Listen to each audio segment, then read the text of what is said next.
best place to find the lovers, so the bar is where I go.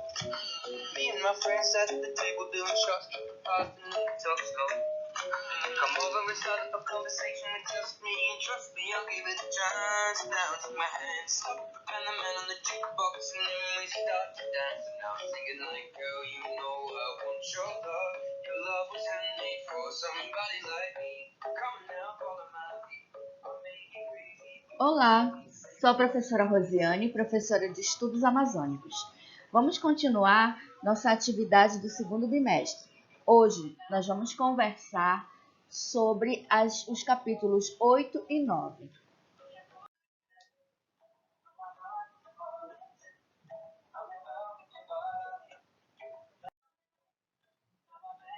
Povoamento da Amazônia, um estudo em construção.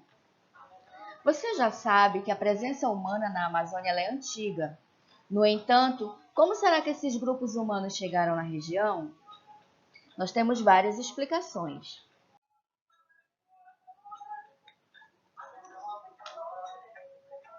Vejamos duas das principais. Uma dessas explicações afirma que alguns povos asiáticos cruzaram o Estreito de Bering.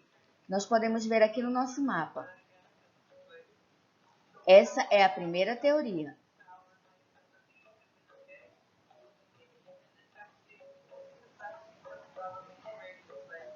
Em direção à América do Norte, entre 11 a 14 mil anos atrás.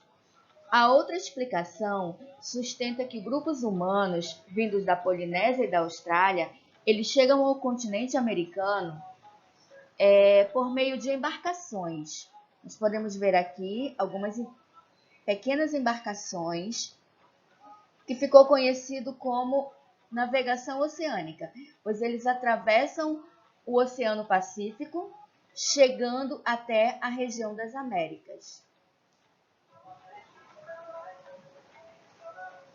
Segundo essas teorias, a ocupação da Amazônia ela teria sido ocorrida após a ocupação das áreas dos povos que se situavam no México e Peru, como os Maia, os Incas e os Astecas.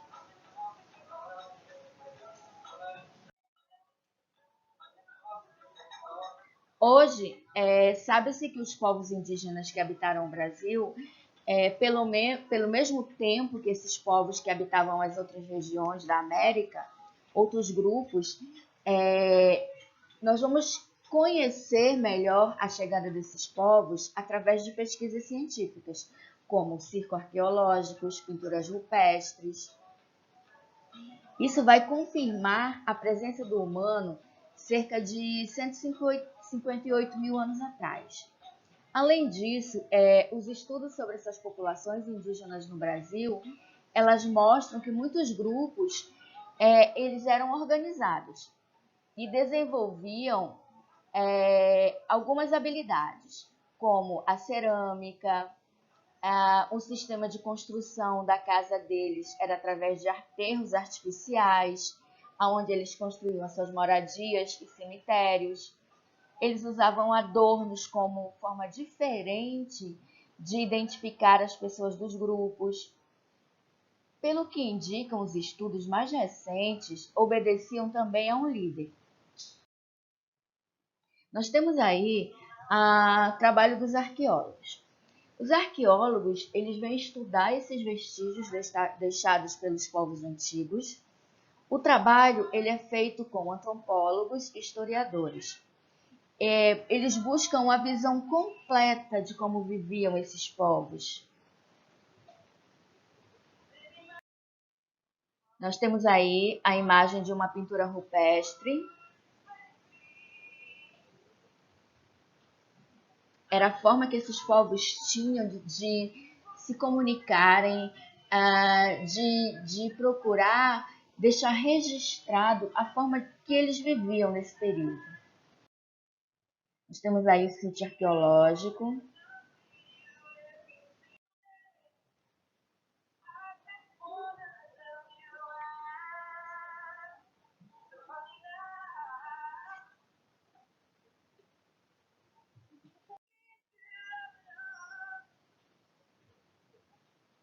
Nós temos uma comunidade indígena.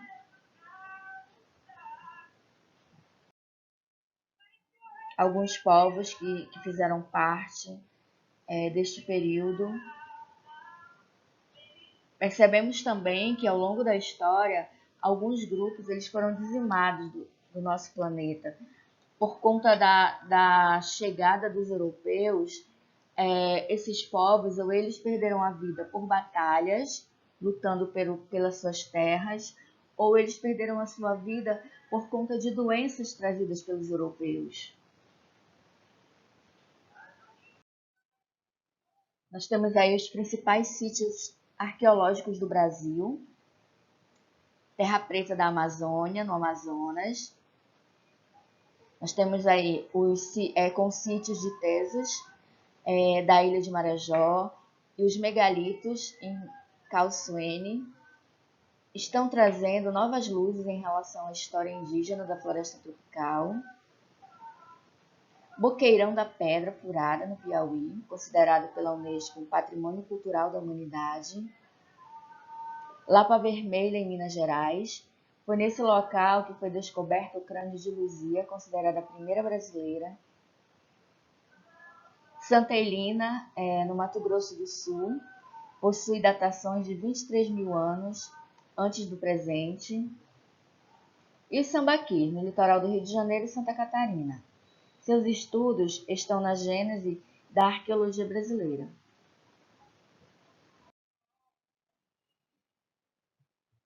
Nós temos aí mais imagens de sítio arqueológico, cerâmica, outro sítio arqueológico. É através dessas pesquisas que nós conseguimos compreender a forma que esses povos viviam.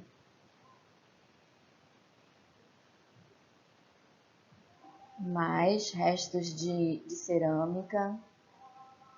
E aqui são urnas mortuárias. Quando algum índio morria, eles eram colocados dentro dessa urna e sepultados. Temos aí mais uma pintura rupestre. Essa pintura rupestre ela está bem pertinho de nós, aqui na cidade de Monte Alegre, onde há um sítio arqueológico.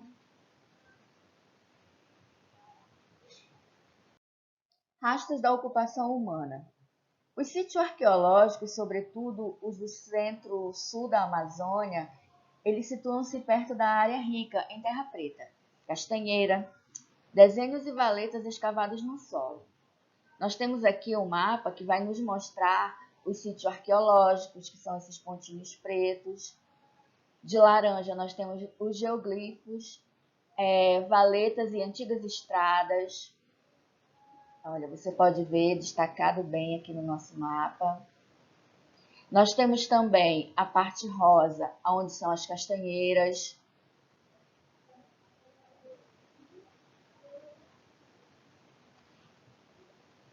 Solos ricos em terra preta, essa parte amarela.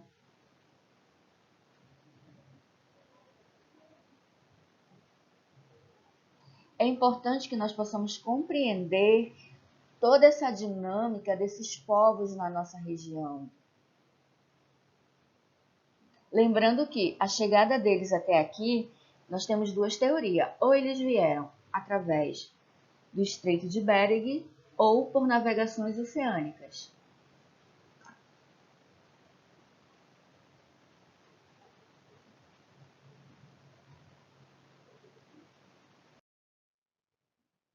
O comércio também foi uma prática comum entre os povos indígenas na bacia amazônica. Eles trocavam alimentos, objetos de cerâmicas, pluma de aves, algodão, madeira e outros produtos. A troca ela era uma forma de manter as alianças com grupos diferentes. Grupos que costumavam comercializar, eles poderiam unir forças contra os grupos inimigos, por exemplo. Nós percebemos também que, através dos estudos atuais, pode-se dizer que os povos da Amazônia eram organizados e detinham um amplo conhecimento sobre a região. Muitos desses conhecimentos ainda fazem parte da realidade amazônica. Hoje, sabe-se, por exemplo, que a biodiversidade da floresta amazônica, em parte, ela é resultado das grandes áreas de manchas de terra preta, o que produz a fertilidade ou aumenta a fertilidade do solo da terra firme. De acordo com o IBGE, o Instituto Brasileiro de Geografia e Estatística, existe no Brasil 896,9 mil índios, integrantes de 305 etnias, das quais a maior delas é a ticuna, com cerca de 6% da sua população. Embora a língua oficial do Brasil ela seja o português, existem cerca de 274 línguas indígenas faladas no país, sem contar os índios isolados, que por estarem sem contato com a sociedade, não puderam ainda ser conhecidas e estudadas.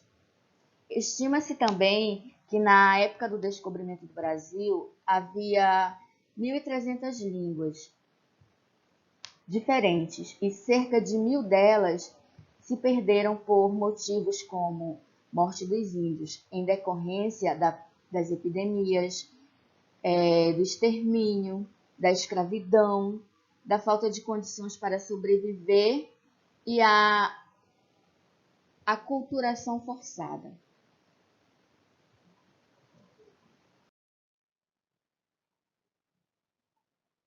E para finalizar a nossa atividade de hoje, você vai resolver o exercício da página 65. Você vai ler e compreender o que está sendo solicitado. Tá? Você vai observar a distribuição das populações indígenas do Brasil no mapa demográfico. E depois você vai fazer o seguinte. Estudos sobre as primeiras populações indígenas da Amazônia retratam muito sobre o modo de vida e os aspectos culturais. Sabe-se que essas sociedades desenvolveram técnicas de plantio, forma de armazenar alimentos, aprenderam a domesticar animais e tinham também um sistema de defesa do seu território. Esclareça a relevância do comércio entre os povos indígenas da bacia amazônica. Você pode resolver essa atividade no seu caderno. Tenha uma ótima semana e fiquem em casa.